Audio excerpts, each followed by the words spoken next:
ETFs or exchange traded funds have become one of the simplest and most popular ways to start investing. But here's the problem. Most beginners invest in ETFs blindly without really understanding what they're holding. So if you're planning to start investing and you want a simple, beginner-friendly guide you wish someone gave you on day one, this video is exactly that. I'm going to walk you step by step through 10 essential things you must check before buying any ETF, and I'll use a real ETF as an example so you know what to look for and where to find it. By the end of this video, you'll understand exactly what you're buying, what risks you're taking, and how to choose ETFs with confidence as a beginner investor. Let's get started. If you're totally new, an ETF or exchange traded fund is basically a basket of investments. Instead of buying one company at a time, an ETF lets you buy a whole group of companies in a single trade. Think of an ETF like a shopping basket. Instead of picking every item individually, you buy the entire basket in one click. The first thing you need to know before buying an ETF is this: who is actually managing the ETF? When you buy an ETF, you're not just buying the underlying companies, you're also trusting the company running the fund. Some providers are global giants: BlackRock, iShares, Vanguard, State Street, HSBC, Invesco. These firms tend to offer more stability, better liquidity, lower risk of fund closure, lower tracking fees, and stronger regulatory oversight. This example ETF, the iShares UK Dividend ETF (IUKD), is run by BlackRock, the world's largest asset manager. A provider is the foundation of the ETF. If the foundation is solid, everything built on top becomes safer. So always start here. Check who the provider is. If the name is reputable and long-standing, that's your first green flag. Once you know who runs the ETF, the next step is where it's domiciled. For UK and EU investors, most ETFs are domiciled in Ireland or Luxembourg.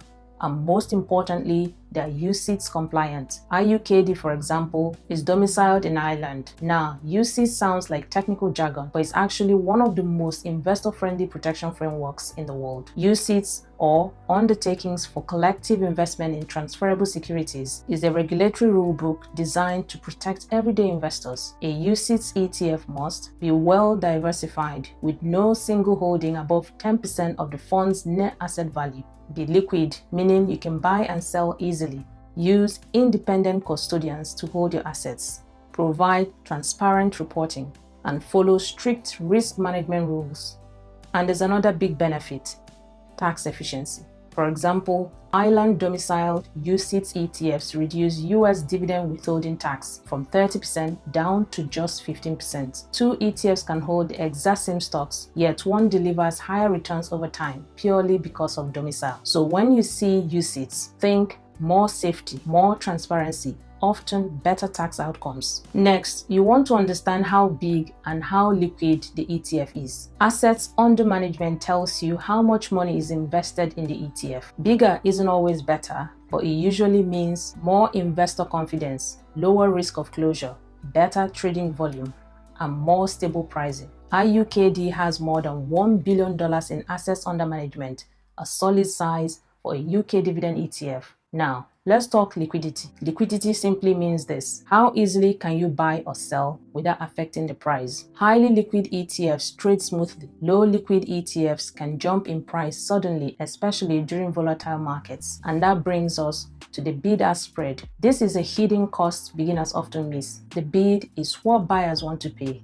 The ask is what sellers want. The difference is the spread. Tight spreads, cheaper trading. Wide spreads, hidden costs eating into your returns. Large established ETFs usually have tight spreads. Smaller or niche ETFs often have wider ones. So always check fund size and spreads. They are a strong indicator of durability and how easy the ETF will be to trade. Every ETF charges an annual fee called the total expense ratio. This fee is taken from the fund automatically. You don't see it leave your account, but it reduces your returns over time. Even a 0.2% or 0.4% fee matters, especially over 20 or 30 years. IUKD charges 0.4%, so if you invest £10,000, you're paying roughly £40 per year. The general rule is simple: lower fees, more money compounding for you. But always compare fees within the same category. Dividend ETFs, thematic ETFs, and sector ETFs often cost more than broad market ETFs. Fee awareness is a huge long-term advantage. Now, let's talk about what the ETF is built to track. Every ETF tracks a specific market or index. Examples include S&P 500,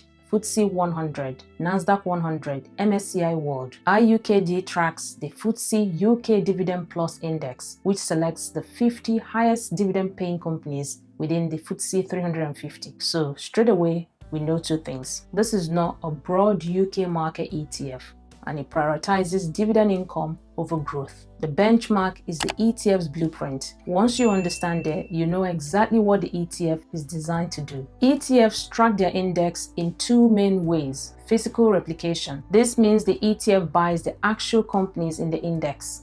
Is the simplest and easiest method for beginners to understand. IUKD uses physical full replication. The second method is synthetic replication. This uses swaps or derivatives to mirror the index. It can be very accurate, but introduces counterparty risk, meaning your returns depend partly on another institution delivering on the swap. Some ETFs also use optimized sampling, buying most but not all stocks. For beginners, physical replication is usually the clearest and safest option. Now, we look inside the ETF. IUKD holds 51 companies and is heavily weighted toward financials, consumer staples, and utilities. That makes it income-focused and defensive, but not broadly diversified. And that's not bad as long as you understand it. Many ETFs say global, yet 60, 70, even 72% may be in US stocks. Diversification isn't just about how many companies you own, it's about where your money is actually allocated. Understanding this helps predict how the ETF behaves in different economic environments. Next, check how closely the ETF follows its index.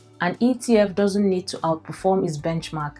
Its job is to track it. If the tracking error is high, something isn't working properly. IUKD has a relatively low tracking difference, which tells us it does its job well. If you're investing for income, this matters. IUKD is a distributing ETF.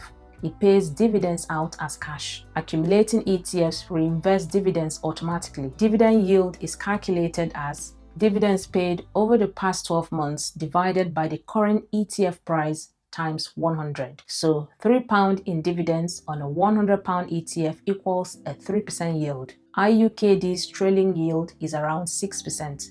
But don't chase yield blindly. High yield can sometimes mean falling prices or unsustainable payouts. Yield is useful, but it's only one part of the decision. Finally, look at the ETF's age. IUKD launched in 2005. That gives 2 decades of data across multiple market cycles. New ETFs aren't automatically bad, but more history gives you more confidence. Here's a bonus check. If an ETF holds foreign stocks, currency movement affects your returns. Hedged ETFs reduce currency risk. Unhedged ETFs expose you to it. If you're a UK investor and the pound strengthens against the dollar, your US ETF returns may drop, even if stocks rise. You don't need hedging everywhere, but understanding it helps manage risk. We've covered a lot today, so here's a quick recap. If you go through this checklist for every ETF you consider, you'll avoid the mistakes beginners make, and you build a portfolio you actually understand. All of this information is publicly available on your broker,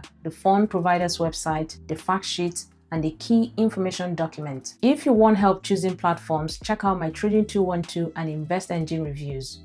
I'll see you on the other side.